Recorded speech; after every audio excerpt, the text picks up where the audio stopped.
आदरणीय और प्यारे मित्रों, आज का हमारा विषय घोस्ट भूत पार्ट 3।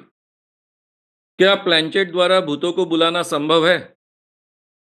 चुड़ैल या भूत स्त्री शरीर में घुसकर पुरुषों को कैसे भोगती हैं? शरीर में आना, पजेस्ट होना क्यों और कैसे होता है? इन सवालों का जवाब आज के विषय में हम ढूंढने वाले हैं। प्लैंचेट के बारे में लोगों में काफी उत्सुकता होती है। काफी लोगों का विश्वास प्लैंचेट के कारण भूतों पर हो जाता है। मेरा पहला संबंध प्लैंचेट से किस ढंग से आया, वो मैं आपके सामने रखने वाला हूं। जिन दिनों मैं कॉलेज में पढ़ता था, एमए कर रहा था, नागपुर में यूनिवर्सिटी में पढ़ रहा था, उन दिनों की ये बात है। मैं पहले ही बहुत एक्टिव रह चुका हूं। जेल में गया था। जेल में जाने के पहले एमए पार्ट 1 किया था। जेल में से छूट के आने के बाद में पार्ट 2 किया। अब जिस कारणवश जेल में गए, इमरजेंसी के खिलाफ आंदोलन करने के कारण जेल में गए थे, इस कारण काफी रिस्पेक्ट भी मिलता था। उन दिनों एक वातावरण इस ढंग से बन गया था कि काफी लोग मेरी मदद लेते थे। स्टूडेंट्स बड़े पैमाने पर मदद लेते थे। एक लड़की आकर मुझसे कहने लगी, साइकोलॉजी डिपार्टमेंट की लड़की थी, कि आपके ग्रुप में कभी-कभी एक जो लड़का दिखता है, वो कई दिनों से मुझे बहुत तकलीफ दे रहा है। और हमारा ग्रुप ऐसा था कि हम तो लड़कियों को तकलीफ देना तो दूर रहे, उनकी सुरक्षा के लिए बहुत सजग रहने वाले लोग थे। इसलिए मुझे भी शौक लगा। जिस लड़के के बारे में वो कह रही थी, वो लड़का बहुत ही शांत स्वभाव का था। कभी किसी के साथ में कोई झंझट न करने वाला, लड़की की तरफ आंख न उठा के देखने वाला, किसी लड़की को टीज न करने वाला, तकलीफ न देने वाला। ये लड़का कैसे इस लड़की को तकलीफ दे सकता है? इसके बारे में हमको सबको बहुत ही आश्चर्य हुआ। फिर मैंने उस लड़के को पकड़ा। मैंने उससे पूछा कि भाई, क्यों तू उस लड़की को तकलीफ देता है? तो बोले, सर मैं तकलीफ नहीं देता हूं।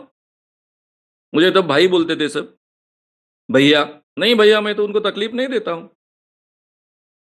बोले, फिर क्या करता है? मैं केवल उसके पीछे पीछे जाता हूं। वो जहां भी होती हैं उसके पीछे चले जाता हूं। मतलब क्यों ऐसा पीछे पीछे जाता है? रात दिन उसके पीछे रहता है। वो कह रही थी कि कल उसने रात को उठकर देखा तो उसके घर के सामने, उसके खिड़की के सामने खड़ा ही था। हाँ बोले, मैं रात दिन उसका पीछा कर रहा हूं। मतलब क्यों कर रहा है? मुझे महात्मा गांधी ने कहा पीछा करो। तो महात्मा गांधी जो अपने देश को स्वतंत्रता जिन्होंने प्राप्त करा दी, वो महात्मा गांधी, उन्होंने कहा तुझे कि इस लड़की के पीछे लग? हाँ। बोला, कैसे कहा तुझे? महात्मा गांधी तो 1948 में मर गए हैं। नहीं बोले, उनकी आत्मा आई थी, उन्होंने कहा था। ये आत्मा कहाँ आई थी? अपने हॉस्टल में प्लेंजेट किया था। अब सब लड़के सवाल पूछ रहे थे, मुझे ये लड़की बहुत पसंद है, दिल ही दिल में प्यार भी करता हूं। तो मैंने फिर महात्मा गांधी जी से सवाल पूछा। जब हमने प्लेंजेट बुलाया तो महात्मा गांधी जी का आत्मा आया। आने के बाद मैं सवाल पूछा उनको कि मैं उस लड़की से बहुत प्यार करता हूं, तो मैं क्या करूं? उसके पीछे पीछे जाऊं, उसको लव लेटर लिखूं, या फिर डायरेक्टली जाकर बात कर कर उसके सामने बोलूं? तो उन्होंने पहले सवाल को ही हाँ कहा कि आप पीछे पीछे जाओ। फिर मैंने पूछा कि कितने दिन पीछे लगना पड़ेगा? फिर जवाब आया कि 1 महीना जाना है, 15 दिन जाना है, या फिर हमेशा पीछे ही लगना है, या फिर जब तक वो हाँ ना कहे तब तक पीछे जाना है। तो जब हमने ये सवाल पूछा कि जब तक वो हाँ कहे तब तक पीछे जाना है, इसका हाँ जवाब आया। और इसलिए बोले, जब तक वो हाँ नहीं कहेगी तब तक मैं उसके पीछे पीछे रात दिन घूम रहा हूं। अब हमको इतनी हंसी आई इस बात की। इस लड़के को महात्मा गांधी जैसे एक अहिंसक व्यक्ति एक लड़की का पीछा करने के लिए कहेंगे, और रात दिन उसके पीछे जाने के लिए कहेंगे, और जब तक वो हाँ नहीं कहेगी तब तक ये पीछे पीछे जाएगा, और इसके लिए हाँ कहेंगे, ये कैसे संभव है? आप मुझसे शायद ये उम्मीद नहीं करते होंगे कि ऐसे सवाल मेरे मुँह से निकल रहे हैं। ध्यान रखिए उन दिनों में मेरा भूतों पर विश्वास था। मैं 10वीं क्लास में पढ़ रहा था तब मुझे भूत लग चुका था। एक मांत्रिक ने मेरा भूत उतारा था। अभी भी वो अंधविश्वास मेरे मन में कायम थे। दो मैं स्टूडेंट लीडर बन गया था, इसके बावजूद ये सभी अंधविश्वास मेरे मन में कायम थे। बाकी काफ़ी विषयों का मेरा बहुत अच्छा अभ्यास था। इसके बावजूद इन विषयों के बारे में कोई भी ज्ञान देने वाला व्यक्ति तब तक मुझे नहीं मिला था। इतना ही नहीं तो कॉन्फिडेंटली इस दुनिया में भूत नहीं होते हैं, ऐसा कहने वाला कोई व्यक्ति भी मुझे नहीं मिला था और इस बारे में कोई ज्ञान भी नहीं था। इसलिए इसलिए मेरी जो मानसिकता थी उसके आधार पर ये सवाल मेरे मन में खड़े हो गए। फिर हमने तय किया कि ये प्लेनचेट नाम की क्या चीज़ है उसको ढूँढना चाहिए। सबसे पहले तो उस लड़के को ठीक ढंग से समझाया, हमारे ध्यान में आया कि लड़का इनोसेंट है, बदमाश लड़का नहीं है। इसलिए उसको प्यार से समझाया कि आज के बाद उस लड़की का तू पीछा वगैरह नहीं करेगा। रहा सवाल गांधी जी ने तुझसे कहा तो उस सवालों का जवाब हम ढूँढेंगे। और फिर हमने ये प्लेनचेट का जो चलते थे हमारे हॉस्टल में, उसके पीछे हम लग गए। अब बाकी लड़के मुझसे काफ़ी डरते थे, इसलिए वो छुप-छुप कर प्लेनचेट करते थे। अब पता चल गया कि ये लड़के का ये प्रॉब्लम हो गया, इस कारण ये प्रॉब्लम का थोड़ा हल्ला मचा है, तो और भी प्लेनचेट ज़रा छुप-छुप के करना शुरू हो गए। फिर भी हमको एक जगह प्लेनचेट करते हुए लड़के मिल ही गए। इसी के कारण, इसी ने जो हमको जानकारी दी थी उसके आधार पर हम घुसे। उस रूम में जैसे ही हमने प्रवेश किया सब थोड़े डर गए। हमने बोला डरो मत, हमको भी प्लेनचेट देखना है, कैसा होता है, क्या होता है, कैसे आत्माएँ आती है वगैरह, वगैरह, वगैरह, वगैरह। हमने देखा वहाँ 10-12 लड़के बहुत ही रश में एक-दूसरे के साथ में ऐसे जकड़े हुए बैठे हैं। सामने 3 लड़के हैं, छोटे से स्टूल पर, छोटे से स्टूल पर उन्होंने एक ड्राइंग बोर्ड लिया है, ड्राइंग पेपर, ड्राइंग बोर्ड के ऊपर ड्राइंग पेपर रखा है और उस पेपर पर कुछ लिखा है। मैंने बहुत बारीकी से देखा, तो देखता हूँ वहाँ पर एस है, दूसरे बाजू में नो है। 0, 1 से लेकर तो 9 तक अंक है, आंकड़े हैं, ये नंबर्स हैं और ए, बी, सी, डी से लेकर जेड तक ये अल्फ़ाबेट्स हैं। यानी एक तरफ ए से नो है, 0 से 9 तक नंबर्स हैं और ए से लेकर तो जेड तक अल्फ़ाबेट्स हैं। ये जो ड्राइंग पेपर था उसके बीच में एक मोमबत्ती जलाई।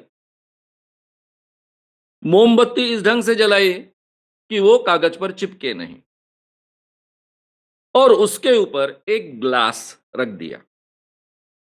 ग्लास रखने के बाद में ये 3 जो लड़के सामने बैठे थे उसके इर्द-गिर्द, उसमें 2 हमेशा ये करने वाले थे और एक जो लड़का था, नया था, जो अभी आत्मा को सवाल पूछने वाला था। 3 लोगों ने 3 ओर से उँगलियाँ रख दी और फिर वो बुलाने लग गए। 5-7 मिनट तो कुछ हुआ नहीं। ग्लास वैसी के वैसी जगह पर है, मोमबत्ती बुझ गई है अंदर की अभी। जो थोड़ा बहुत मोमबत्ती जलने के कारण ग्लास जैसे ही उसके ऊपर रखा, थोड़ी देर तक वो जल रही थी। उस कारण थोड़ा-सा ग्लास गर्म हुआ था, वो भी अभी पूरी तरह से ठंडा हो गया है और ये तीनों उस पर उँगलियाँ रखकर बैठे हैं। थोड़ी देर बाद एक आत्मा आई और ये जो ग्लास है, वो हिलना शुरू हुआ। फिर सवाल पूछे गए। मैक्सिमम सवालों का जवाब येस और नो में मिल रहा था। अब ये जब चल रहा था तो मेरे दिमाग में एक मुद्दा आया। मैंने पूछा भी उन लड़कों को, जो लड़के हमेशा ये प्लेनचेट करते थे, उन लड़कों को पूछा भी कि भाई आप ये उँगली रख रहे हो, किस लिए?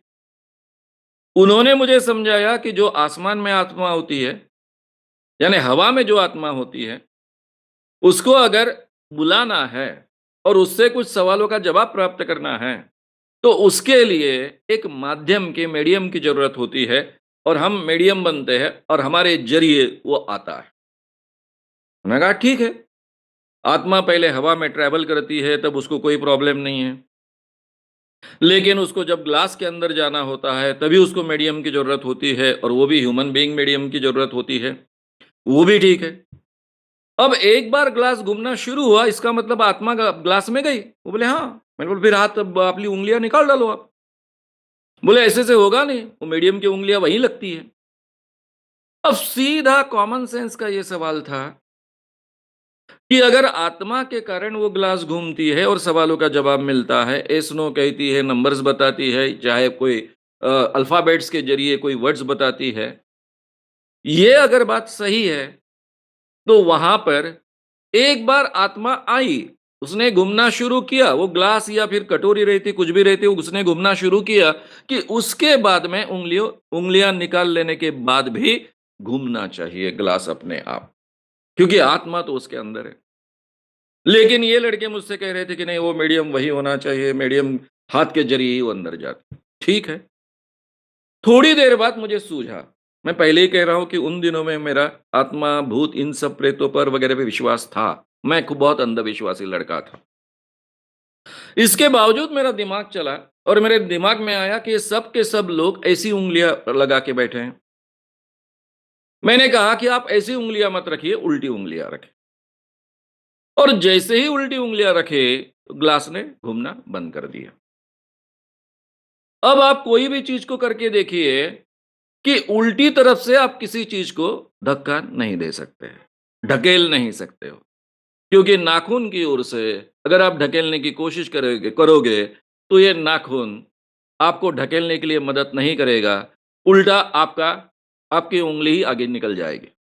ग्लास नहीं आगे आपके साथ में आएगा उँगली के साथ और पूरी तरह से वो प्लेनचेट फेल हो गया।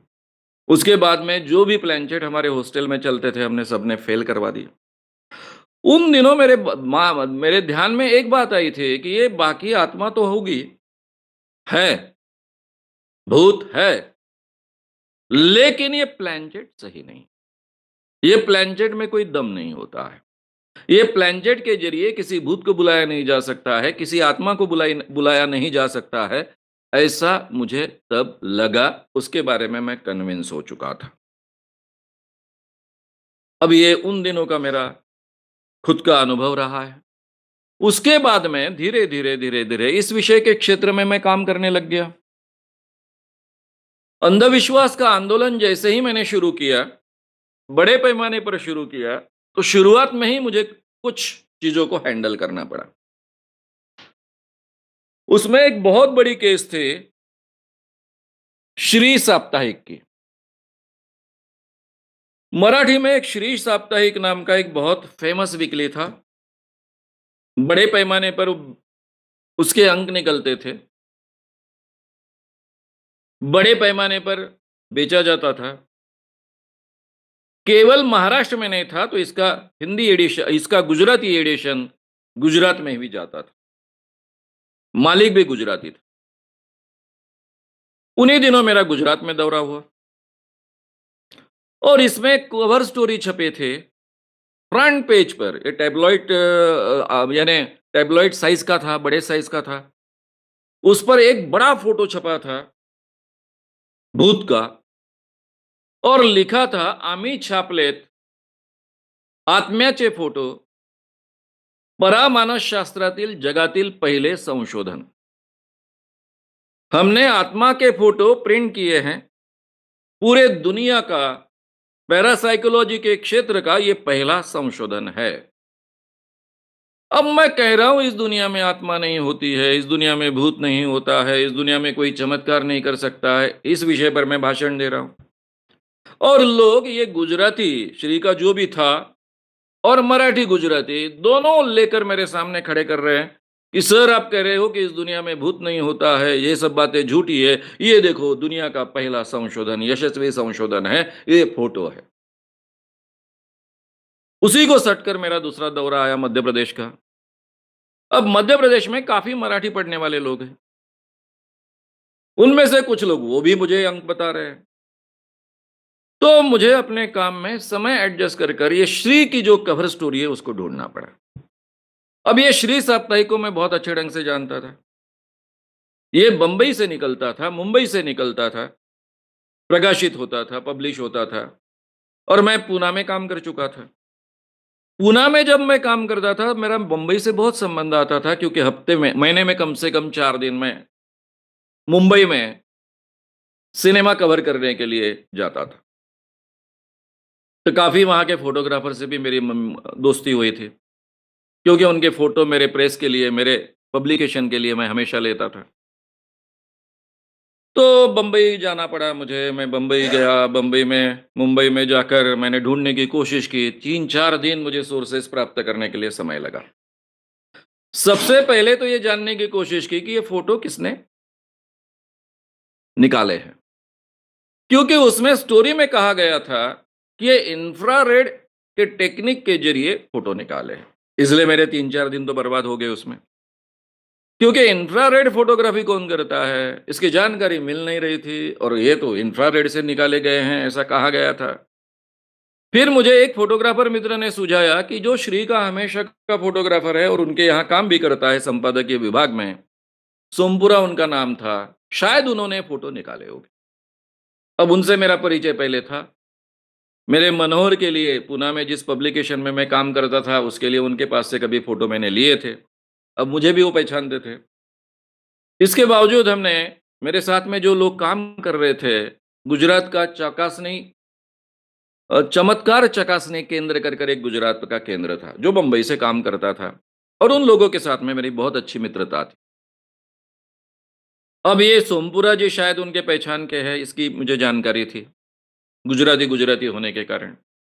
तो खुशहाल भाई है, अजय शाह है, इन मित्रों को लेकर हम ढूँढते-ढूँढते सोमपुरा जी के पास पहुँच गए। सोमपुरा जी को पूछा मैंने कि ये फ़ोटो आपने निकाले हैं? वो कहे, "हाँ, निकाले हैं।" हम आश्वस्त हो गए कि चलो इतने 4-5 दिन के मेहनत के बाद में हमको सही आदमी मिल गया। फिर पूछा आपने किस ढंग से निकाले हैं? इसमें तो लिखा है इंफ्रारेड के फ़ोटोग्राफ से और इंफ्रारेड के फ़ोटोग्राफ्स तो लग नहीं रहे हैं। उन्होंने मुझसे उल्टा सवाल पूछा, क्या लग रहे हैं? अब हम सभी लोगों को उन दिनों में जो भी प्रेस में काम करते थे, फ़ोटो से जिनका संबंध आता था, चाहे आप संपादकीय विभाग में काम करो, कोई भी विभाग में काम करो, तो हम लोगों को नेगेटिव्स देखने की और पॉज़िटिव्स देखने की बहुत आदत। हम डायरेक्टली फ़ोटो नहीं देखते थे उन दिनों में। आइदर नेगेटिव्स देखते थे या पॉज़िटिव्स देखते थे। मैंने कहा ये तो मुझे नेगेटिव्स लग रहे हैं। अब ये आपको अगर नेगेटिव्स लग रहे हैं तो नेगेटिव्स होगी, ऐसा उन्होंने कहा। मैंने कहा ये तो इंफ्रारेड के फ़ोटोग्राफ्स नहीं है। तो बोले नहीं है, ये तो सादे फ़ोटो के नेगेटिव्स है। और फिर वो हँसने लग गए और बोले क्या मानो साहब इतने दूर से नागपुर से, कहाँ मध्य प्रदेश से, कहाँ गुजरात से तुम ढूँढते आए हो मुझे। ये आकर पूछने की क्या ज़रूरत थी? आपका अनुभव है, उस क्षेत्र में आप काम करते आए हो। ये ट्रिक फ़ोटोग्राफ़ी है, आपको समझता नहीं है, इंफ्रारेड वगैरह कुछ नहीं है। बोला नहीं, मुझे तो लग रहा था ये ट्रिक फ़ोटोग्राफ़ी है, इंफ्रारेड वगैरह कुछ नहीं है। लेकिन इसके बावजूद आपसे मिलना बहुत ज़रूरी था, इसलिए यहाँ तक आ गए। अब ये जो सब जानकारी मैं आपको बता रहा हूँ, तो उस स्टोरी में क्या था, ये कृपया समझ लीजिए। एक बाबा था स्वामी विद्यानंद और ये जो श्री नाम का साप्ताहिक था, जो 1 लाख से ज़्यादा ऊपर संख्या में बेचा जाता था, उसके संपादक थे अरुण तामनकर जी। और इस प्रेस का यानी श्री पूरे के पूरे पब्लिकेशन का जो मालिक था भुत्ता, उनको कहा गया था कि ऐसा एक संशोधन हम कर रहे हैं जिसमें आत्मा को बुलाया जाता है। वहाँ एक प्लेनचेट किया गया था। ये प्लेनचेट था स्टो का प्लेनचेट। आप पहले रॉकेल वाला मिट्टी के तेल वाला स्टोव आपको याद होगा। उसको 3 पैर होते हैं। ये स्टोव के ज़रिए प्लेनचेट किया गया। कहा गया कि उसका एक पैर 3 लोगों ने उँगलियाँ रखना है, जैसा मैंने पहले वर्णन किया था उसी ढंग से। एक पैर ऊपर आएगा, नीचे जाएगा, जो एक ठोका होगा, एक ठोका का मतलब ना, 2 ठोका का मतलब हाँ। बस ये प्लेनचेट इतना ही हाँ या ना में जवाब देता था। तो उस बाबा के सामने अरुण तामड़कर, संपादक श्री के, मालिक बुत्ता जी, इनके सामने ये प्लेनचेट किया गया। ये प्लेनचेट करने में आगे थे वो बाबा स्वामी विद्यानंद, जिसको मैंने अपने कॉलेज के जीवन में देखा था वर्धा में, वही ये बाबा था। और उनके सामने ये पूरा का पूरा प्लानचेट हुआ। कल्पना ये थी कि वो बुलाएँगे आत्मा को, तो बुलाया किसकी आत्मा को? बुत्ता जी के भाई को, जिनकी मृत्यु हो चुकी थी। अब बुत्ता जी के लिए ये बहुत ही इमोशनल क्षण है। उनके भाई आए, आने के बाद में उन्होंने जवाब दिए, इसका पूरा वर्णन था। और ये सब के सब इंफ्रारेड से फ़ोटो ले रहे हैं, इसलिए वो प्लानचेट पर आत्मा आई थी, ये बताने के लिए सब के सब फ़ोटो लिए गए थे। और जो पब्लिश हुई थी स्टोरी, उसमें फ्रंट पेज पर आत्मा का फ़ोटो था, नीचे स्टोव है, ये स्टोव के ऊपर आत्मा है और अंदर में 10-12 फ़ोटो थे, जो फ़ोटो में आत्मा दिख रही थी। और पूरा का पूरा बड़ी कवर स्टोरी थी, बहुत बड़े पैमाने पर बेची गई, उसकी पूरी महाराष्ट्र में, गुजरात में बहुत चर्चा हुई। अब उसकी सच्चाई हम देख रहे हैं। मुझे ये सोमपुरा जी कह रहे हैं कि वो ट्रिक फ़ोटोग्राफ़ी थी। फिर उन्होंने कहा, "क्या मानव साहब, आपको इतने साल हो गए पत्रकार कर काम कर रहे हो, बार-बार आप नेगेटिव्स देखते हो, पॉज़िटिव्स देखते हो फ़ोटो के। अब मुझे बताइए ये आत्मा के फ़ोटो अगर है, तो आत्मा को चश्मा होता है क्या? आत्मा को घड़ी होती है क्या? नहीं होती है। फिर आपने क्या देखा? मैं अभी बारीकी से देखता हूँ तो मेरे ध्यान में आया कि सही में इस नेगेटिव्स में उसको घड़ी है। अभी हमको उल्टा देखने की बहुत आदत थी। तो इसको घड़ी है, इसको चश्मा भी है। ये बात मेरे मन से कैसे छूट गई? मेरे दिमाग से कैसे छूट गई? मेरे आँखों से कैसे छूट गई? फिर मैं बहुत बारीकी से देखने लग गया। फिर मैंने कहा कि आप कहते हो कि ये बुद्धा जी के भाई के फोटोग्राफ्स हैं। यहाँ तो मुझे लंबे-लंबे बाल दिख रहे हैं। हाँ, बोले लंबे-लंबे बाल हैं। लब्बा, एक पुरुष को इतने लंबे बाल कैसे हो सकते हैं?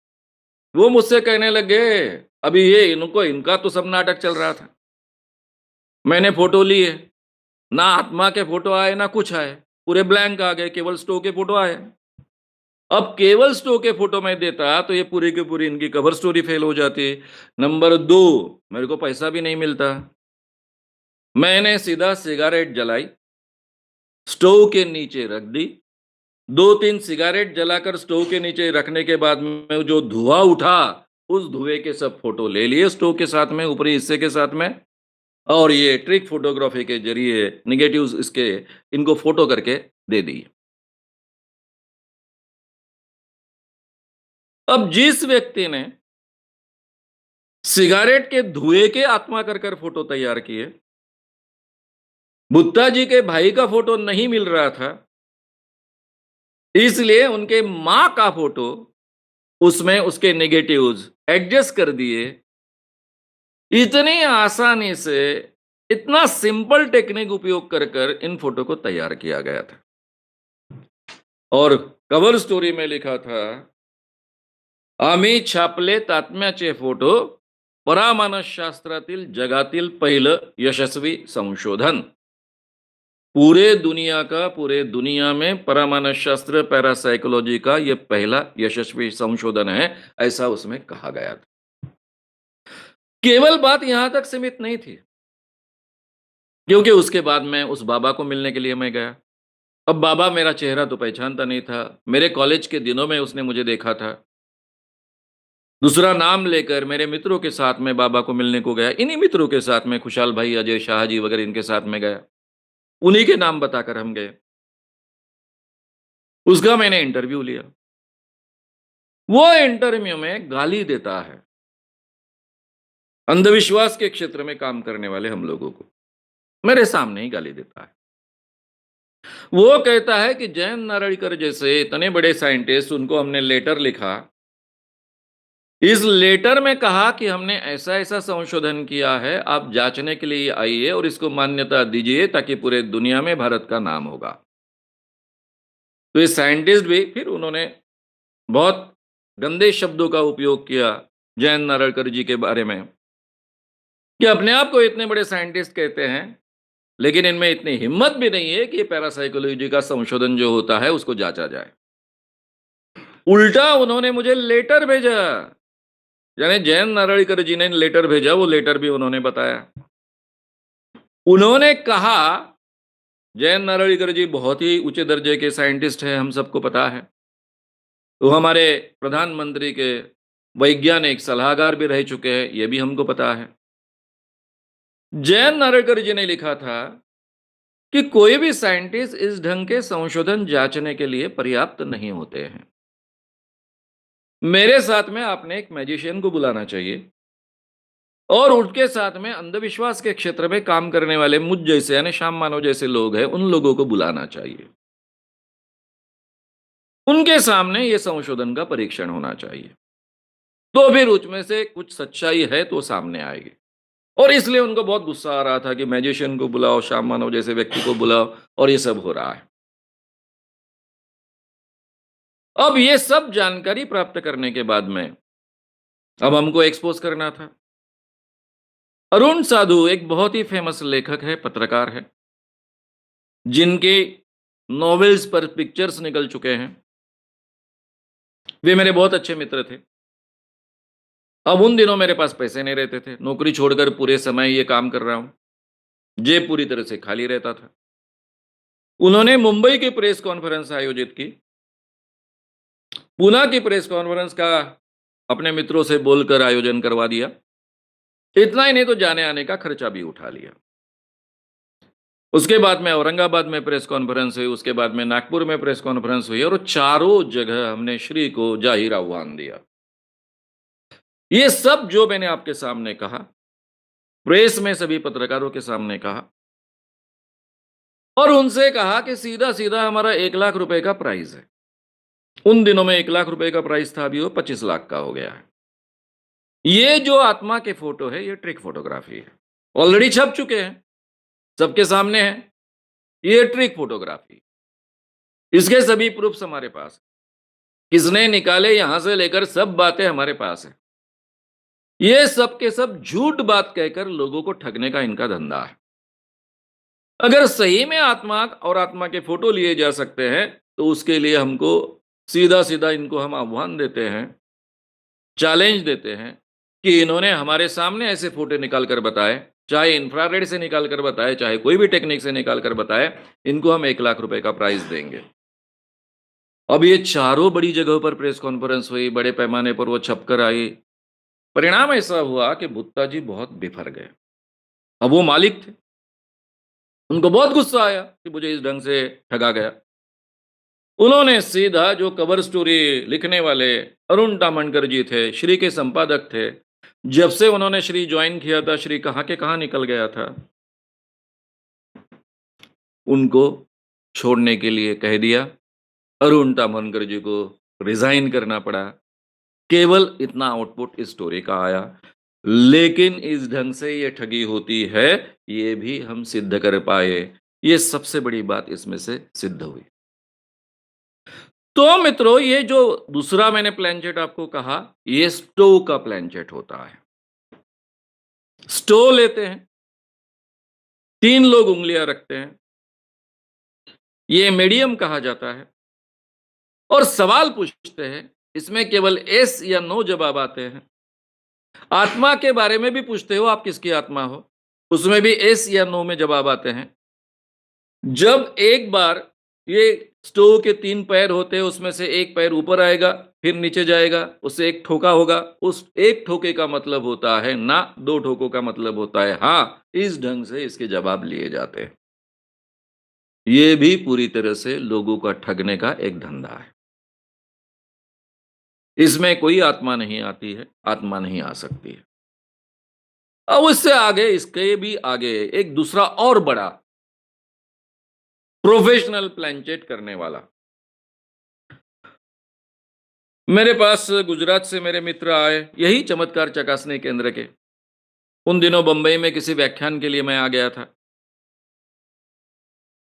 उन दिनों में मेरा हेडक्वार्टर नागपुर था, नागपुर से मैं काम करता था। तो उन लोगों ने मुझे एमएलए हॉस्टल में पकड़ा। खुशहाल भाई, गुजरात के एक बहुत ही फेमस लेखक है, जमनादास जी कोटेचा, वो आए थे। और वो कहने लगे कि आजकल गुजरात में बड़े पैमाने पर ये अपने मुंबई वाला शशिकांत खाडिलकर नाम का एक व्यक्ति है जो अपने आप को हीलर कहता है। ये हीलर बहुत ही छा गया है और ये प्लेनचेट के जरिए आत्मा से बात भी करता है। तो मुझे कोई ज्यादा रुचि नहीं आई। मैंने बोला ऐसे बहुत लोग हैं, कहाँ कहाँ ढूंढ के बैठेंगे। उन्होंने कहा बॉम्बे हॉस्पिटल में जो डॉक्टर केणी है, ये पैरासाइकोलॉजिकल चेयर के प्रमुख हैं वहां के, डॉक्टर केणी, उनका ये शिष्य है। फिर मेरे कान खड़े हो गए, क्योंकि डॉक्टर केणी एक तो डॉक्टर थे, ऊपर से बॉम्बे हॉस्पिटल में पैरासाइकोलॉजी की चेयर और पैरासाइकोलॉजी के प्रमुख, और वो किसी को ये पुनर्जन्म की कैसे कुछ ये हैं वो हैं, ऐसी कई ऐसी बातों को मान्यता देते थे और इसलिए उनको एक्सपोज करना बहुत आवश्यक था। और उनके साथ में पंगा शुरू हो गया था, तो नेचुरली मैंने इसमें रुचि लेनी शुरू कर दी। फिर हमारा पूरा का पूरा ग्रुप ये शशिकांत जी खाडिलकर जी को मिलने के लिए गया। ये फूड कॉरपोरेशन में नौकरी करते थे। गुजरात में बहुत बड़े हीलर माने जाते थे, बड़े पैमाने पर लोग उनके पास आते थे। महाराष्ट्र में इतना उतना ये नहीं था, वो महाराष्ट्र में ज़्यादा अपनी प्रसिद्धि भी नहीं करवाना चाहते थे। लेकिन इंग्लिश पेपर्स ने उनके बारे में बहुत कुछ छापा था। करण ने छापा था, सन ने छापा था, इंटरनेशनल पर्सनैलिटी उनको बना दिया था। उनके बारे में यह भी प्रिंट हो चुका था कि मुंबई की पुलिस उनकी सहायता लेती है। जो बड़े-बड़े मर्डर के केसेस होते हैं, बड़े-बड़े गुनाह के केसेस होते हैं, जिनमें पुलिस कुछ नहीं कर पाती है, वो शशिकांत जी खाडिलकर जी की मदद लेते हैं और उनकी सलाह के आधार पर मर्डर सॉल्व करते हैं। उनकी सलाह के आधार पर कई ऐसी जघन्य अपराध जो पुलिस ढूँढ नहीं पाए थे, वो सॉल्व किए हैं और उसकी भी हिस्ट्री लिखी हुई थी। ऐसे एक प्रसिद्ध व्यक्ति को हमने मिलने का प्लानिंग किया। अब इस व्यक्ति को अगर एक्सपोज करना है, तो हमारे हमेशा के तरीके से हम गए। सबसे पहले गुजराती पेपर का जमनादास जी कोटेचा एक न्यूज़ लेकर आए थे। उस न्यूज़ में इतना ही लिखा था कि एक लड़की अमुक-अमुक गाँव की कुएँ में मरी पाई गई और इसलिए पूरे परिसर में चर्चा है। इस लड़की ने आत्महत्या की, पैर फिसल कर गिर गई या फिर उसका बलि दिया गया, इस ढंग की चर्चा है। ये न्यूज़ लेकर वो आए थे। हमने उसी न्यूज़ के आधार पर प्लानिंग किया। हमने तय किया कि कोटेचा की ये जो जमनादास जी कोटेचा हैं, बहुत बड़े लेखक हैं, लेकिन उनका चेहरा शशिकांत खाडिलकर जी पहचान नहीं सकते, इसकी हमको गारंटी थी। तो ये लड़की के बाप बने। हालाँकि उस गाँव को भी ठीक ढंग से ही जानते नहीं थे, केवल नाम सुना था इन्होंने। ना उस लड़की को देखा था, ना वो लड़की को उन्हें मालूम था। हमने उनको उनका पिताजी बना दिया। खुशहाल भाई उनके रिश्तेदार बने मुंबई के।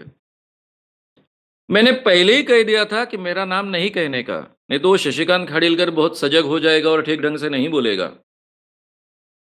लेकिन जमनादास जी कोटेचा ने जब फ़ोन पर उनसे विनंती की कि मुझे इस ढंग की जानकारी आपसे चाहिए, तब क्या हुआ कि गलती से वो मेरा नाम बोल गए। उन्होंने कहा कि मेरे रिश्तेदारों को ले आ रहा हूँ, लेकिन मेरे साथ में हमारे एक मित्र हैं, हमारे रिश्तेदार के मित्र, श्याम मानव, उनको बहुत रुचि है ऐसे चीज़ों को जाँचने में, समझने में, तो उनको भी हम लेकर आ रहे हैं। जैसे ही मुझे बताया कि मेरा नाम कहा गया है, मैंने कहा, "अरे यार! तो आपने बहुत डिफ़िकल्ट कर दिया सब। लेकिन अपना जो प्लानिंग है, वो तो कायम रखो।"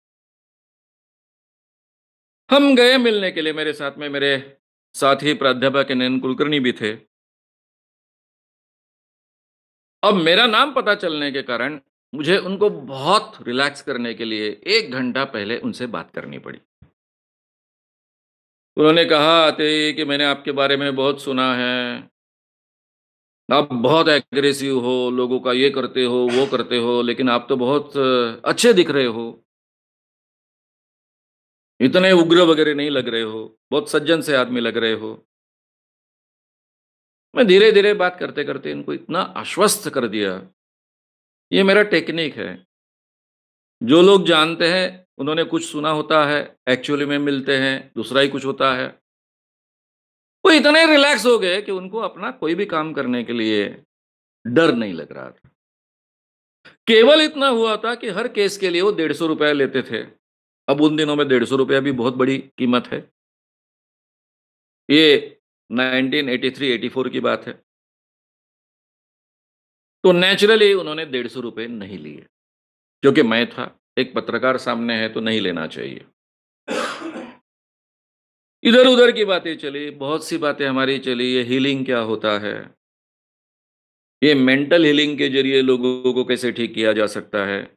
वो किस ढंग से करते हैं? वगैरह, वगैरह, वगैरह, वगैरह। लेकिन मुझे इंटरेस्ट था इनके प्लान चैट में।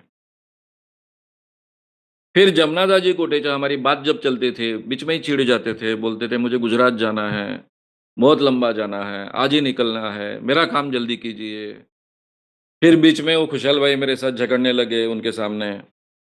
क्या मानव साहब, मैं मित्र हूँ, आपको बुलाया, तो आप ही समय ले रहे हो, आपने पूरे के पूरा इनका इंटरव्यू चालू कर दिया है। आपका काम आप बाद में करो ना, मेरे रिश्तेदार का काम पहले होने दो ना। तो ये हमारा नाटक बहुत अच्छे ढंग से चल रहा था।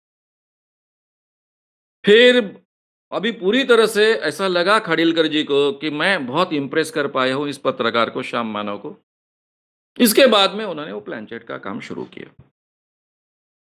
यहाँ का प्लानचेट प्रोफेशनल प्लानचेट था।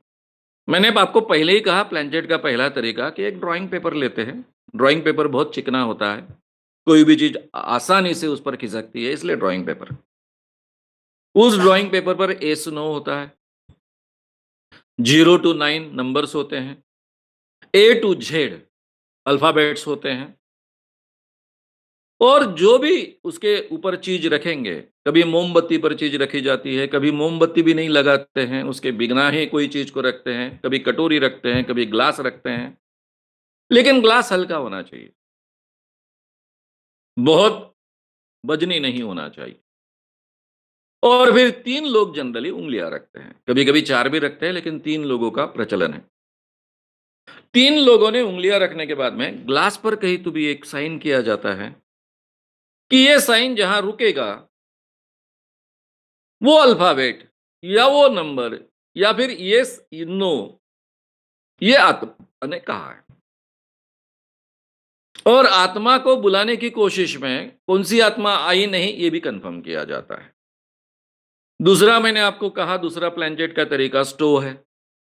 ऊपर नीचे होता है। ये अब तीसरा तरीका इन्होंने एक बादाम के आकार का स्पेशल अलग ही तरीका का एक यंत्र बना दिया था। ये बादाम के आकार का एक छोटा-सा उसके नीचे 3 जगह बॉल बेयरिंग लगा दिए थे और सामने एक पॉइंट लगा दिया था। ये पॉइंट जहां भी रुकता, तो वो आत्मा ने कही बात। और फिर नाटक शुरू हुआ। अब कोटेजा भी पूरे तैयारी से आए थे। उन्होंने अपने बेटी को बुलाना शुरू किया। बेटी आई। उन्होंने पूछा क्योंकि आत्मा कन्फर्म करनी थी जो आई वो आत्मा बेटे की है कि नहीं। अब वो न्यूज़ में ये न्यूज़ तो खाडिलकर जी को दिखाई गई थी। अब न्यूज़ खाडिलकर जी ने पढ़ी थी, तो उसमें बेटी का नाम इंदिरा था। तो यहाँ कन्फर्म हुआ कि इंदिरा का आत्मा आया है। यानी INDIRA ऐसा वो पॉइंट घूमते गया। उसमें जमनादा जी का उँगली रखे थे और खाडिलकर दोनों ने उँगली रखी थी और दोनों की उँगली से वो घूम रहा था। यहाँ 3 की नहीं थी। उसके बाद में सवाल-जवाब शुरू हुए। जमुना दास जी पूछ रहे हैं, वो जवाब दे रही है। यानी प्लैंचेट जवाब दे रहा है, खाडिलकर जी घुमा रहे हैं, डबल जवाब दे रहे हैं। इस चक्कर में ऐसा हुआ कि जमुना दास जी ने हाथ लगाया नहीं, फिर भी प्लैंचेट घूमते रहा। यानी अकेले खाडिलकर जी घुमा रहे थे, वो भी फ़ोटोग्राफ्स मैंने सब लिए। अब उस लड़की ने अपने पिताजी को पहचाना, घरेलू बातें हुई। इन्होंने अपने रिश्तेदारों के बारे में उस भूत को पूछा, भूत ने उसके भी कुछ जवाब दिए। इतना ही नहीं तो आखिरी में इन्होंने पूछा कि तेरी मृत्यु कैसे हुई? तेरी मृत्यु नेचुरल थी क्या? एक्सीडेंटल थी क्या? या फिर कोई अननेचुरल चीज़ तेरे साथ घटी गई? तो जवाब आया अननेचुरल चीज़ घटी गई, यानी उसके मर्डर हुआ, क्लियर कट ऐसा उस आत्मा ने कहा। और फिर वहाँ आने के बाद में खड़ीलकर बोले, "नहीं, अभी आत्मा बहुत अस्वस्थ हो गई है, उसको ज़्यादा अस्वस्थ करना ठीक नहीं, अब यहाँ रुकेंगे" और वहाँ रुक गए हम। अब ये स्टोरी यहीं तक पूरी हो गई। बाकी ये जो हमारे मित्र लोग थे, वो उठकर चले गए, उसके बाद में मैं, प्राध्यापक एनएन कुलकर्णी उनका इंटरव्यू लेते रहे, 1 घंटे बाद निकले। और ये पूरी की पूरी स्टोरी महाराष्ट्र का लोक सत्ता इंडियन एक्सप्रेस का जो है, उसका मराठी एक वीकली है लोकप्रभा, उसमें एक बड़े पैमाने पर ये स्टोरी छप कर आई। अब ये जो थे व्यक्ति, जमना दास जी कोटेचा, इनका उस लड़की से कोई संबंध नहीं, जिसकी आत्मा आई थी इंदिरा की। दोनों एक-दूसरे को कभी जानते नहीं, कभी एक-दूसरे को देखा नहीं है। इसके बावजूद वो आत्मा इनको पिताजी कहती है। इन्होंने अलग-अलग रिश्तेदारों के नाम लिए, वो रिश्तेदार है ही नहीं इस दुनिया में, कभी थे ही नहीं। उसको भी वो आत्मा पहचानती है। ये सब बातें जब स्टोरी में आई, तब खाड़िलकर कैसे लोगों को ठगता है, ये सब लोगों के सामने आ गया। परिणाम ऐसा हुआ कि उन दिनों में फूड कॉर्पोरेशन, ये सेंट्रल गवर्नमेंट का एक उपक्रम है। तो नेचुरली वहाँ के ऑफिसर, जो बड़े ऑफिसर होते हैं, उन्होंने बहुत इसका संज्ञान लिया। उसके ऊपर फिर उसके जो भी इंक्वायरी होती है, उनके अंदर की इंक्वायरी होती है, वो इंक्वायरी बैठी, बाद में उनको सस्पेंड किया गया और उसके बाद में ये इतना बड़ा बन चुका आदमी था, वो ना के बराबर हो गया। तो मित्रों, मैंने आपके सामने 3 बड़े-बड़े प्लेनचेट के उदाहरण रखे हैं। पहला उदाहरण तो ठीक है, मेरे जीवन का अनुभव छोटा-सा था, लेकिन दूसरे बड़े फेमस प्लेनचेट के उदाहरण आपके सामने रखे हैं। उसके बाद में मेरे जीवन में कई प्लेनचेट करने वाले लोग मुझसे मिलते गए, बात करते गए, ख़ासकर ये जो लड़के-लड़कियाँ होती हैं, यंग जनरेशन के लोग होते हैं, वो बड़े पैमाने पर ये प्रयोग करते रहते हैं, क्योंकि अलग-अलग जगह छप के आता है। और उसके आधार पर ये क्या होता है, कैसा होता है, मैं सबको समझाते गया कि आप अगर प्लेनचेट करते ही हो, तो सबसे पहली बात है, 2 लॉजिकल चीज़ें अपने दिमाग में लाइए। पहली चीज़, आत्मा अगर हवा से ट्रैवल कर कर आती है, तो उसको किसी भी कटोरी में घुसने के लिए, प्लेनचेट में घुसने के लिए आपकी उँगलियों की क्यों ज़रूरत है? ठीक है, अगर मीडियम कर कर आपकी ज़रूरत है, तो एक बार उसने घूमना शुरू करने के बाद आत्मा तो अंदर गई है। उसके बाद में आपकी उँगली लगाने की क्या ज़रूरत है? यानी आप अपनी उँगली के आधार पर ही उसको ढकेलते हो। इसके बावजूद अगर आपको लगता है कि नहीं, उँगली रखना ज़रूरी है, क्योंकि आत्मा अपने आप को ढकेल नहीं सकती, उसका शरीर नहीं होता है, इसलिए उँगली के ज़रिए ढकेलता है, तो ठीक है, आप उल्टी उँगली रखो, नाखून की ओर से रखो, आपका प्लेनचेट नहीं होगा। और तब तक मैंने जितना भी पढ़ा था, पैरासाइकोलॉजी में भी पढ़ा था, उसमें किसी में ये शर्त नहीं रखी थी कि उल्टी उँगली नहीं रखना है, कारण किसी के दिमाग में आया नहीं था कि कोई ऐसा सोचेगा कि उल्टी उँगली रखने के लिए कहेगा। तो प्लेनचेट नाम की चीज़ ये केवल एक कल्पना है। अगर कोई बार-बार करता है, तो लोगों को ठगने के लिए वो करता है। अगर हम कभी अनजाने में करते हैं, तो केवल हम ही ढकेलते हैं और हम ही कहते हैं कि हमने किया, लेकिन हमारे ध्यान में नहीं आता कि हम ही उसको ढकेल रहे हैं। ये कभी-कभी हो सकता है, एखाधे व्यक्ति के बारे में हो सकता है। इमोशनल व्यक्ति किसी भी एक इमोशन के अवस्था में खुद ढकलेगा और कहेगा मैंने नहीं किया। अभी कई जगह होते हैं, जैसे तुलजापुर भवानी के वहाँ एक पत्थर होता है, उस पर हाथ रखना है। हाथ रखने के बाद में अपने हमने ही सवाल पूछना है, मेरी शादी होगी क्या? हमने ही सवाल पूछना है। और इधर घूम गया, हाँ, हाँ, हाँ, होने वाली है। मैं ही खुद घुमाता हूँ, अरे होने वाली है, मेरी इच्छा है ना, होनी चाहिए शादी। अब वो केवल पत्थर ऐसा होता है, उसके नीचे में बहुत तेल लगा होता है। इस कारण वो आसानी से घूमता है, थोड़ा भी प्रेशर आए तो घूम जाता है। लेकिन हम ही खुद अपने हाथ से कभी दाहिनी ओर घुमाते हैं, कभी बाईं ओर घुमाते हैं। दाहिनी ओर घुमाया तो हाँ वो जवाब, ना बाईं ओर घुमाया तो ना जवाब। हम ही खुद जवाब देते हैं और मानते हैं कि ये जवाब हमको भगवान ने दिया है। उसी ढंग से यहाँ पर हम खुद ढकेलते हैं, ये भी हो सकता है। लेकिन ज़्यादातर केसेस में प्लेनचेट के कोई ना कोई ठगी करते रहता है, दूसरे को ठगते रहता है, ये हमेशा याद रखिए। ना ही इस दुनिया में कोई आत्मा होती है, ना ही वो इस ढंग से किसी प्लेनचेट के ज़रिए आपसे संवाद कर सकती है, आपसे बात कर सकती है। अब मित्रों, हम दूसरा सवाल का जवाब ढूँढने की कोशिश करेंगे। चुड़ैल या भूत किसी शरीर में, किसी स्त्री के शरीर में खासकर जाने के बाद में पुरुषों को कैसे भोगती है? ये अपनी भारतीय कल्पना है। एंटिटी नाम की एक फ़िल्म आई थी। बहुत फ़ेमस फ़िल्म है, बहुत हिट हो चुकी थी, 1982 की फ़िल्म है ये। इस फ़िल्म में कार्ला मोरान नाम की एक सिंगल मदर होती है, जिसका पति उसको छोड़कर चला गया है। और ये सिंगल मदर पर रेप होते हैं बार-बार। लेकिन रेप करने वाला व्यक्ति कोई नहीं होता है, आत्मा होती है। एक इनविजिबल फ़ोर्स उसके ऊपर रेप करता है।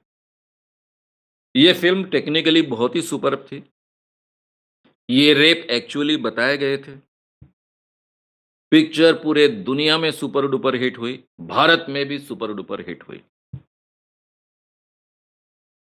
आगे चलकर इसकी कहानी जो है कि एक साइकियाट्रिस्ट रहता है, वो कहता है कि ये सब इसके मन का है, इसकी जो अतृप्त इच्छाएँ हैं, इस कारण ये अनुभव अपने आप को ऐसे आ रहे हैं, ऐसा वो उसको लगता है।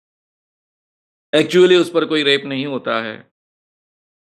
और आगे चलकर यही साइकियाट्रिस्ट एक्सेप्ट करता है कि नहीं, इसके ऊपर कोई तो भी एंटिटी यानी कोई तो भी आत्मा रेप कर रही है। ऐसी ही वो फ़िल्म थी। क्योंकि पैरासाइकोलॉजिस्ट वहाँ आते हैं और वो सब ढूँढते हैं वगैरह, वगैरह, वगैरह, वगैरह। ऐसे कई पिक्चर होते हैं जिसमें साइकियाट्रिस्ट का पराभव इस ढंग से हुआ है, ये बताते हैं। तो इस ढंग की कोई चीज़ें होती है क्या? ये भूत या चुड़ैल किसी स्त्री के शरीर को पजेस कर लेती है और उसके ज़रिए अपनी वासना तृप्त करती है, ऐसी मान्यता हमारे देश में भी है, पूरे दुनिया में भी है। इसके पीछे की सच्चाई क्या है? अब सबसे पहले पजेस करने का मतलब क्या है?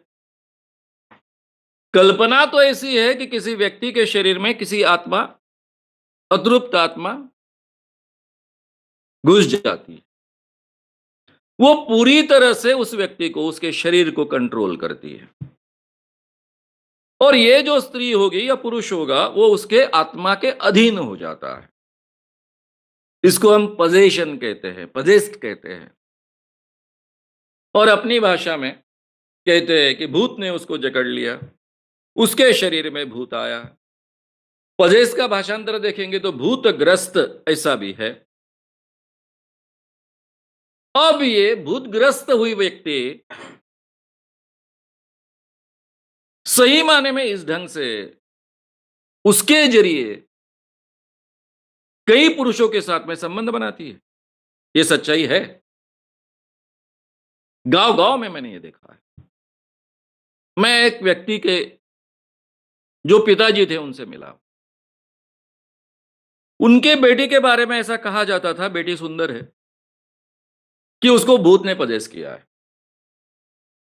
और ये बेटी किसी भी पुरुष के साथ में सोने के लिए चली जाती थी। उसको जो भी पुरुष पसंद आया उसके साथ सोने को जाती थी। और आपको आश्चर्य लगेगा, इतनी फेमस हो चुकी थी वो बेटी, दिखने को सुंदर थी, कि पुरुष उसके साथ में सोते भी थे। तब उनको ये डर नहीं लगता था कि इसने ये भूत से पजेस हुई लड़की है, इसके साथ सोएंगे तो भूत हमको भी जकड़ेगा। ये डर किसी को नहीं लगता था। यानी दोनों तरीके से ये बात इस ढंग से फैल गई थी कि ये भूत अपने को नहीं जकड़ता, केवल अपने को आनंद देता है। और भूत को जो आनंद प्राप्त करना होता है, वो उस स्त्री के शरीर से, उस लड़की के शरीर से प्राप्त करता है। मैं जब उस पिताजी से बोल रहा था, तब जब मेरा उनके साथ बात चल रही थी, तभी वो लड़की मेरे सामने से गई और एक सामने वाले लड़के का हाथ पकड़कर जा रही थी और सीधा सोने के लिए चले गए। क्या करे इसका? रोक भी नहीं सकते। उसको भूत ने जकड़ा है।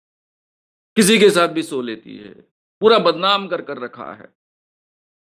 मांत्रिक को लेके आता हो तो उस मांत्रिक के साथ में ही सोते रहती है। कितने मांत्रिकों को बुलाया, हिंदू बुलाया, मुस्लिम बुलाए, क्या-क्या बुलाया। वो सबको भी अपने वश में कर लेती। इसलिए आजकल मैंने उसका भूत निकालने का जो भी प्रयास करता था, वो भी छोड़ दिया है। अब इस केस का मैंने बहुत गहरा अध्ययन किया और फिर आगे चलकर जब मैंने बुआ बाजी बड़ी स्त्रियांचा ये किताब लिखी, तब तक मेरा जो 4-5 साल इस विषय का अभ्यास हो चुका था, उसके आधार पर कुछ निष्कर्ष आपके सामने रखना चाहता हूँ। पहला निष्कर्ष ऐसा है कि गाँव-गाँव में इस ढंग की हमको केसेस देखने को मिलती है। क्यों मिलती है? मैंने पहले ही कहा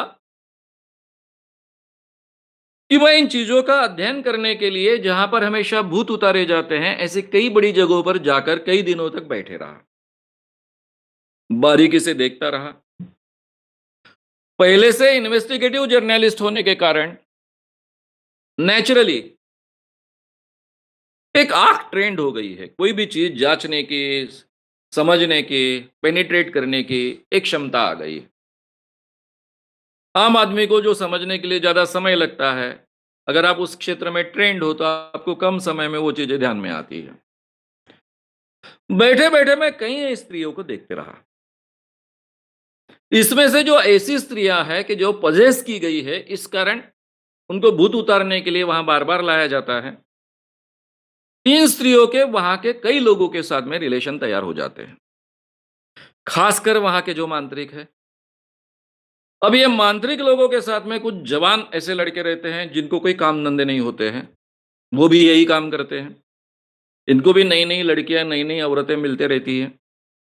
उनको भोगते रहते हैं। और आम देखने वाला जो व्यक्ति होगा, मेरे जैसा व्यक्ति होगा, बाकी दूसरा कोई होगा या फिर उस लड़की का या स्त्री का पति होगा, रिश्तेदार होगा, वो भी ये मानता है कि ये क्या करे? वो स्त्री के शरीर पर उसका वश ही नहीं है। उसके स्त्री के शरीर को यानी उसकी पत्नी के शरीर को किसी भूत ने पजेस किया है, वो भूतग्रस्त है, इसलिए ऐसा बर्ताव कर रही है, इसलिए कई पुरुषों के साथ में संबंध रखती है। यानी जो पहली केस मैंने आपके सामने कही थी जिसके पिताजी के हवाले से, उस ढंग की केस कोई अपवाद नहीं होती है, ऐसी कई केसेस आपको इस ढंग की दिखने को मिलती है। अब ये क्या भूत के कारण होता है? सही में ऐसा कोई तो भी अतृप्त भूत उस स्त्री के शरीर में घुस जाता है और उसके ज़रिए अपनी वासना पूरी करता है, ये तो बहाना हो गया। सीधी-सी बात है अगर ये बहाना नहीं होता और ये बहाना केवल उस स्त्री के लिए नहीं होता है, ये बहाना उसको भोगने वाले पुरुषों का भी होता है। मुझे बताइए अगर भोगने वाले पुरुष जो हैं, वो तो नॉर्मल है, उनको तो किसी भूत ने पजेस नहीं किया है। वो एक भूत ने पजेस किए हुए व्यक्ति के साथ में रिलेशन रखने के लिए कैसे तैयार हो जाएँगे? डरेंगे नहीं, भाग नहीं जाएँगे। ये स्त्री पीछे लगी तो भी भाग जाएँगे क्योंकि इसको तो भूत ने पछाड़ा है।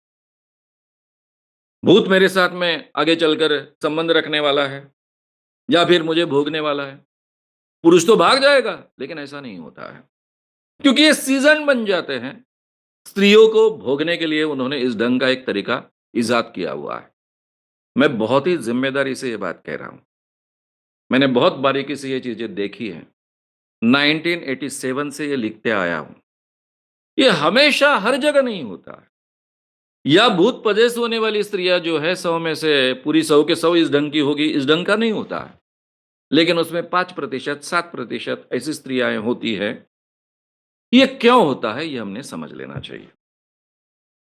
मित्रों, इसके पीछे अलग-अलग कारण हैं। एक तो सबसे बड़ा कारण होता है कि हमारे समाज में सेक्स की बहुत कुंठा है। स्त्रियों में अतृप्त सेक्स होना बड़े पैमाने पर होता है। अब शादी हो जाती है, शादी के बाहर तो संबंध रख नहीं सकते। पुरुष किसी वेश्या के पास जा सकता है। लेकिन अगर जो स्त्री एक अपने समाज में रह रही है, गाँव में रह रही है, वो तो किसी और पुरुष के साथ में खुलेआम संबंध नहीं रख सकती। ना ही उसके लिए खुलेआम कोई पुरुषों की व्यवस्था है कि जहाँ जाकर वो अपना समाधान प्राप्त करे। आइदर उसे छुप-छुप कर संबंध रखने होते हैं अब ये छुप-छुप कर संबंध रखने के प्रोसेस में अगर कभी-कभी वो पकड़ी गई, तो आम अवस्था में तो उसको पीटा जाएगा। एक नॉर्मल स्त्री अगर छुप कर अपने पति के अलावा किसी के साथ में संबंध रखेगी या फिर शादी के पहले और किसी लड़के के साथ में संबंध रखेगी, तो उसके रिश्तेदारों को पता चलने के बाद उसको तो पहले पीटेंगे, फिर उस पर अलग-अलग ढंग के बंधन डालेंगे। यहाँ भूत बहुत अच्छे ढंग से मदद कर देता है। क्या करे, मेरा कंट्रोल तो मुझ पर है ही नहीं। भूत ने मुझे पजेस किया है और वो जो कुछ करता है वो भूत करता है। लड़कों के साथ में संबंध रखता है वो भूत रखता है। ये एक बार बात फैल गई, तो एक तरफ से लोगों की सहानुभूति भी प्राप्त होती है और जो वो करना चाहती है वो चाह भी पूरी होती है। इनमें कुछ स्त्रियां निम्फोमैनियाक भी बन जाती है। अब निम्फोमैनियाक होना, इसको निम्फोमैनिया ऐसा कहा जाता है। ये एक ऐसी बीमारी है कि जिसमें उस स्त्री को अनकंट्रोलेबल सेक्स डिजायर होती है या फिर एक्सेसिव सेक्सुअल डिजायर होती है। उसकी सेक्स की इच्छा इतनी अनकंट्रोलेबल होती है कि वो अपने आप को रोक नहीं पाती है। इसमें अलग-अलग सिनेमा भी बन चुके हैं। निम्फोमैनिया इस विषय पर 3-4 राष्ट्रों ने मिलकर फ़िल्म बनाई। ये फ़िल्म 2 पार्ट्स में है। 2013 में ये फ़िल्म प्रदर्शित हुई। बहुत उसकी चर्चा हुई पूरी दुनिया में। ये बीमारी एक नोन बीमारी है। इस बीमारी के लिए ट्रीटमेंट उपलब्ध है। ये जो उस स्त्री की अनकंट्रोलेबल इच्छा होती है, सेक्स डिज़ायर होती है, उस पर कंट्रोल किया जा सकता है। दवाइयाँ देकर किया जा सकता है। एक तरफ दवाइयाँ और दूसरी तरफ उसको ठीक ढंग से काउंसलिंग, ये दोनों का उपयोग कर कर उसको कंट्रोल में कैसे जिए, ये सिखाया जा सकता है। लेकिन हमारे समाज में इसके बारे में जानकारी न होने के कारण या फिर इसके बारे में जानकारी होने के बावजूद हमारी चरित्र की जो कल्पना है, स्त्री के चरित्र की जो कल्पना है समाज में, उसको बहुत बड़ा धक्का इस कारण पहुँचता है, इस कारण ये भूत की कल्पना बड़े पैमाने पर इस क्षेत्र में उपयोग में आती है। इस ढंग की जो स्त्रियाँ होती हैं, उनको मैंने देखा है, ऑब्ज़र्व किया है। उनको पता होता है कि हम क्या कर रहे हैं। उनको ये भी पता होता है कि हमारा हम पर कंट्रोल नहीं है, इस बारे में ये बात 100% सच नहीं है, क्योंकि वो सिलेक्ट करती है। अगर वो बहुत ही अनकंट्रोलेबल होती, तो कोई भी पुरुष के साथ में सोने के लिए चली जाती, ऐसा नहीं होता है। उनमें भी उनका सिलेक्शन होता है। जो पुरुष उनको ज़्यादा अच्छे ढंग से सैटिस्फाई करते हैं, उनके साथ में वो बार-बार जाती है। हर पुरुष के साथ में नहीं जाती बाद में। पहले शुरुआत में ऐसा होता है क्योंकि उनको पता नहीं चलता है कि कौन पुरुष उनको ज़्यादा सैटिस्फाई करता है। फिर उनके सिलेक्शन होते हैं। ये भी मैंने देखा है। अब मैंने दोनों जगह पर ये बीमारी देखी है, भूतों के नाम पर चलने वाली भी देखी है और एक्चुअल जीवन में लोगों को ये बीमारी होती है, वो भी मैंने देखी है। मेरे अभ्यास का ये विषय है। तो मित्रों, हमने शुरुआत की थी कि कोई भी चुड़ैल है, कोई भी भूत है, किसी स्त्री के शरीर में जाती है और उसके ज़रिए कई पुरुषों का वो भोग लेती है। ये जो मान्यता है, ये जो समझ है, ये जो कई लोग कहते हैं कि हमारा अनुभव है, ये पूरी तरह से झूठ है। ये जो स्त्री है, जो अपने आप को भूत ने पजेस की ऐसा कहती है, ये खुद उस स्त्री की इच्छा होती है। शायद उसकी सेक्स की कुंठा होती है। वो अपने जीवन में, नॉर्मल जीवन में, जो भी जीवन जी रही है, उसमें उसकी सेक्स की तृप्ति नहीं होती है और ये तृप्ति प्राप्त करने के लिए वो इस ढंग का एक चोला पहनती है कि मुझे भूत ने पजेस किया गया और उसके आधार पर अपने आप को तृप्त करवा लेती है। या फिर उसको निम्फोमेनिया बीमारी हुई है। ये उसको भी ठीक ढंग से पता नहीं क्योंकि हमारे समाज में इसकी जानकारी नहीं है। और ये बीमारी होने के कारण वो अपने आप को रोक नहीं पाती है और फिर कई लोगों के साथ में संबंध रखना शुरू करती है। और जब वो कई लोगों के साथ में संबंध रखना शुरू होती है, तो उसमें इतनी बदनामी होती है, इतना कुछ होता है कि उस वक़्त अगर ये भूत की कल्पना उसको मदद के लिए आती है, ये भूत की कल्पना के कारण शायद उसको सहानुभूति भी मिलती है और वो जो कुछ कर रही है उसकी तरफ लोग अनदेखी करते हैं। इस कारण भी ये कल्पना हमारे समाज में बड़े पैमाने पर फैलते रहती है। मेरा एक बचपन का अनुभव है, ये आपको बताकर मैं यहाँ रुकूँगा। हमारा एक छोटा-सा गाँव था, मेरा देहात, जहाँ मेरी खेती थी। ज़्यादा से ज़्यादा पूरे गाँव में 200 250 घर थे। वहाँ पर एक बहुत सुंदर स्त्री थी। अब मैं तो बच्चा था, फिर भी मैं महसूस करता था कि ये स्त्री बहुत सुंदर है। लेकिन मेरे घर के लोग, खासकर मेरी जो ग्रैंडमदर थी, वो उस ओर नहीं जाने देते थे। वहाँ एक इमली का पेड़ था, बहुत ही सुंदर इमली का पेड़ था। उसकी इमलियाँ बहुत सुंदर थी, बहुत लाजवाब थी। उनकी टेस्ट बहुत सुंदर थी और इमली आने के पहले जो फूल लगते हैं, वो फूल को खाना बहुत अच्छा लगता था और ये पेड़ इस ढंग का था कि आसानी से कोई भी बच्चा उस पर चढ़ सकता था। इसलिए वो जगह, पेड़ हमारे लिए खेलने का, इमली के फूल खाने का और बाद में इमलियाँ आने के बाद में इमली खाने का एक बहुत ही आकर्षक जगह थी वो। लेकिन हम बच्चों को वहाँ जाने नहीं दिया जाता। जब भी हम वहाँ गए, हमको पीटा जाता था।